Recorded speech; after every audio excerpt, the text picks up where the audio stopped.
رانا نے ایسا اہتمام کیا تھا کہ کم از کم 2-3 گھنٹوں تک اسپتال کی انتظامیہ کو ایمبولینس کی چوری کا علم نہ ہو سکے۔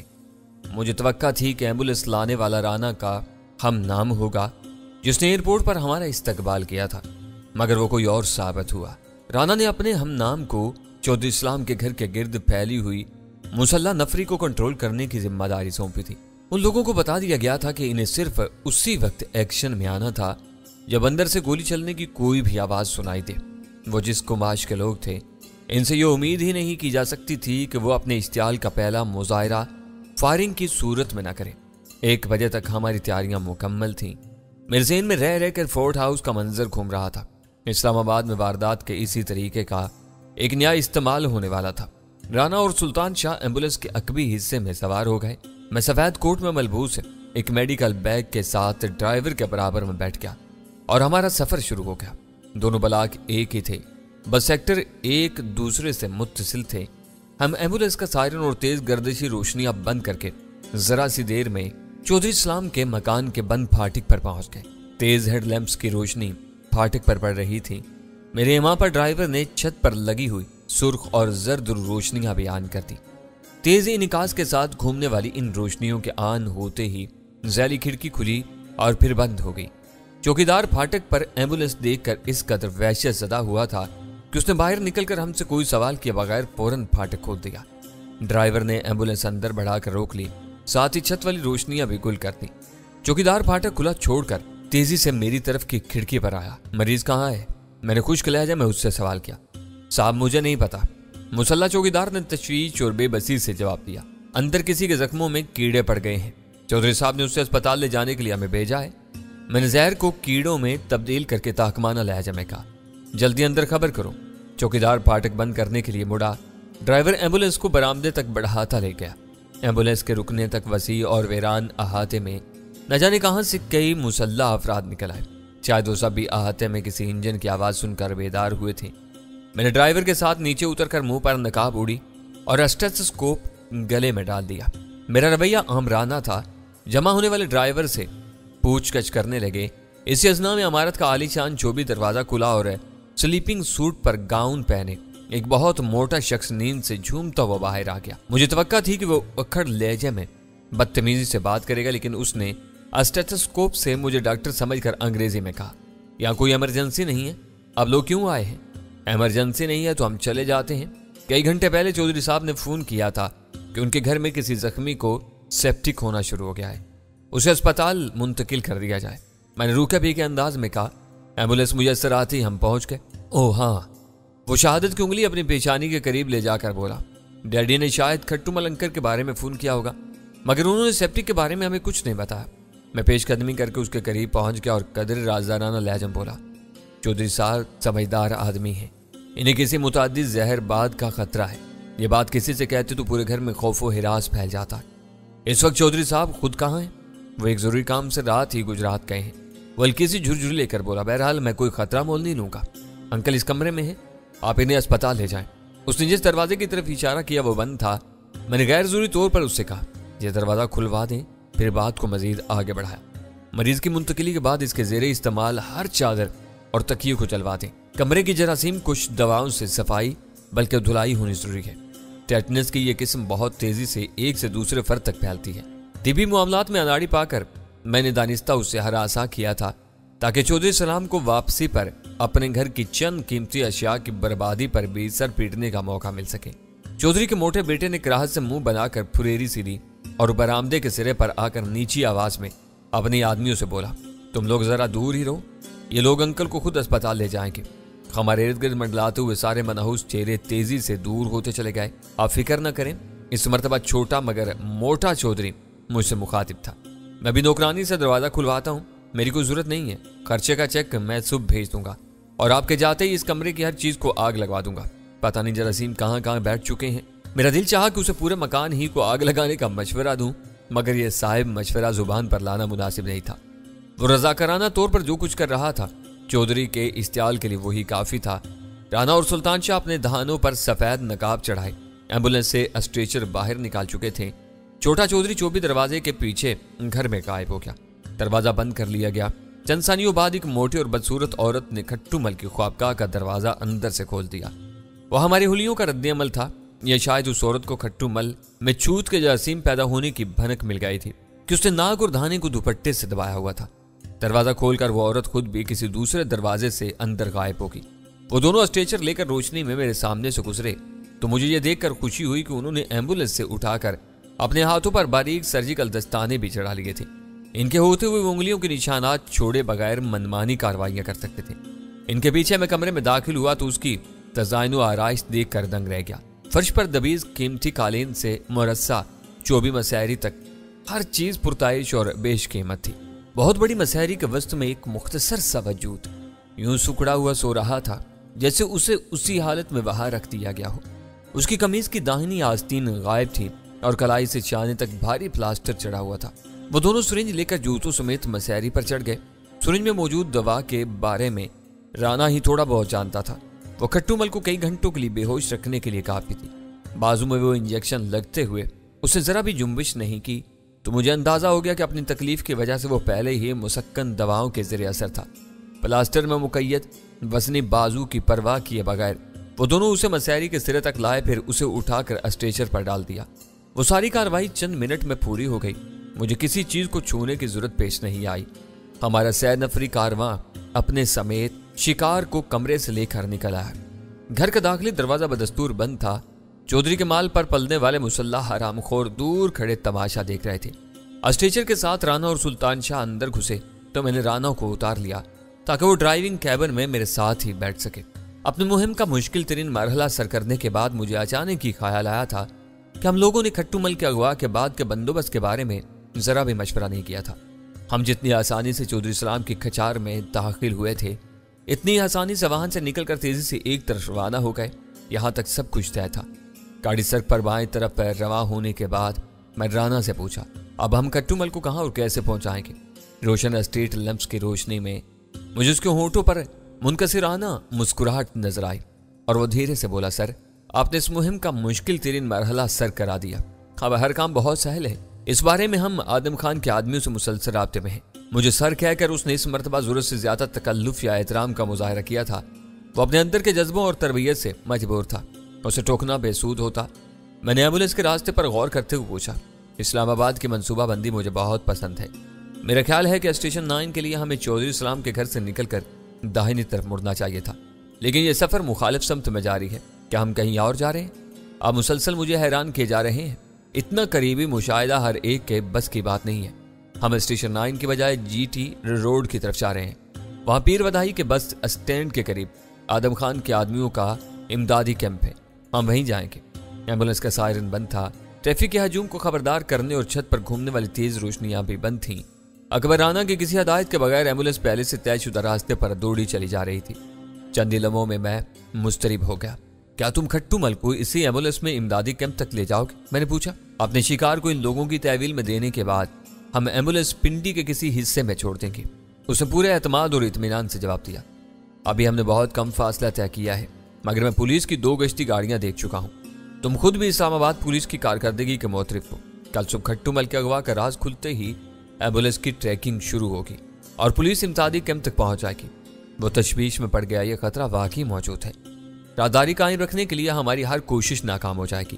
شاہراہ کشمیر پر ویسے بھی رات کے وقت پولیس سڑکوں وغیرہ کو چیک کرتی رہتی ہے۔ وہ ہمیں نہیں روکیں گے مگر ہمارا راستہ ان کی نظروں میں آ جائے گا۔ وہ پریشان کن گفتگو سن کر ڈرائیور نے از خود ایمبولینس کی رفتار کم کر لی۔ گاڑی کا رخ کسی بالکل ہی مخالف سمت میں موڑ دو، میں نے اسے مشورہ دیا۔ ڈرائیور کو اندازہ ہو چکا تھا کہ اس کا کمانڈر میرے مشورے سے اختلاف نہیں کرے گا۔ موڑ قریب ہی تھا، اس نے بریک لگاتے ہوئے گاڑی واپسی کے لیے موڑ لی۔ انہیں الٹی راہ پر ڈالنے کے لیے اب کسی بھی محفوظ راستے سے جی ٹی روڈ کے لاہور جانے والے راستے پر نکل چلو۔ اکبرانہ نے ڈرائیور کو ہدایت کی، پھر مجھ سے مخاطب ہو گیا۔ وہاں سے ہمیں کھٹو مل کے لیے کوئی نہ کوئی متبادل بندوبست کرنا ہوگا۔ متبادل بندوبست تمہاری جیب میں موجود ہے، فکر مند ہونے کی کوئی ضرورت نہیں۔ میری بات اس کی سمجھ میں نہیں آ سکی۔ اس کے تحیر زدہ استفسار پر میں نے اسے موبائل فون یاد دلایا تو وہ بے اختیار اپنے پیشانی پر ہاتھ مار کر رہ گیا۔ یہ کرتبی ٹیلی فون کل ہی ملا ہے، رفتہ رفتہ اس کی عادت پڑے گی۔ یہ کہہ کر اس نے اپنی جیب سے موبائل فون نکالا اور اکبر سے گفتگو شروع کر دی۔ وہ ایک ایسے ادارے کے ارکان تھے جس کے تشخص کا خود ان کو بھی علم نہیں تھا، اسی وجہ سے وہ آپس میں بیشتر گفتگو ایسے خفیہ الفاظ میں کرتے تھے جو کم از کم میرے پلے کبھی نہیں پڑ سکی تھی۔ وہ گفتگو ذرا سی دیر جاری رہی۔ فون بند کرتے رانا کے دہانے سے اطمینان کا ایک لمبا سانس خارج ہو گیا۔ ہمارے نکل آنے کے باوجود وہ لوگ انہی اطراف میں تھے۔ اس نے مجھے بتایا، میں نے ان سب کو ریلیز کر دیا ہے۔ اکبر ایک آدمی کے ساتھ جی ٹی روڈ پر فوجی فاؤنڈیشن پر پہنچ رہا ہے۔ وہاں 2 گاڑیاں آئیں گی تاکہ کھٹو مل کی روانگی کے ساتھ ہم لوگوں کی واپسی بھی ممکن ہو سکے۔ پتہ نہیں بعد میں کیا ہو، میں ایک مرتبہ کھٹو مل کو غور سے دیکھنا چاہوں گا۔ میں نے خوش دلی سے کہا، ایسے نایاب مجرم کبھی کبھی ہی آتے ہیں۔ آپ فکر نہ کریں، اس کی منتقلی کے لیے میں نے جو مقام سوچا ہے وہاں ہم 1 گھنٹے تک بھی اس کا سروے کرتے رہیں تو کوئی دخل اندازی نہیں کرے گا۔ مجھے بس ایک ہی ڈر ہے۔ میں نے اپنے خدشے کا اظہار کیا۔ وہ پہلے سے خواب آور دواؤں کے ذریعے اثر تھا۔ تمہارا دیا ہوا انجیکشن اس کے لیے ضرورت سے زیادہ نہ ہو گیا ہو۔ مجھے امید نہیں تھی کہ قدرت نے اس جیسے خبیث کے حق میں بے خبری کی ایسی آسان موت لکھی ہوگی۔ اکبر رانا نے پہلی مرتبہ میری رائے سے اختلاف کیا اور میں اس کا شانہ تھپتھپا کر رہ گیا۔ سب کچھ از سر نو طے ہو چکا تھا اور ایمبولینس شہر سے نکل کر رات کی روشنی میں نہائی ہوئی کشادہ اور خوبصورت شاہراہ اسلام آباد پر دوڑی چلی جا رہی تھی۔ اس سڑک پر ٹریفک پولیس کے کل وقت تھی۔ گشت کے پیش نظر رانا نے ایمبولینس کی خوف آور گردشی روشنیاں آن کرا دی تھیں تاکہ دیکھنے والے دور ہی سے کسی مداخلت کا ارادہ ترک کر دیں۔ رانا نے اپنے ماتحت اکبر کو شاید بہت تیزی کے ساتھ طے شدہ مقام پر پہنچنے کی ہدایت کی تھی۔ اسی کے ساتھ ایمبولینس کی رفتار میں کچھ کمی واقع ہو چکی تھی۔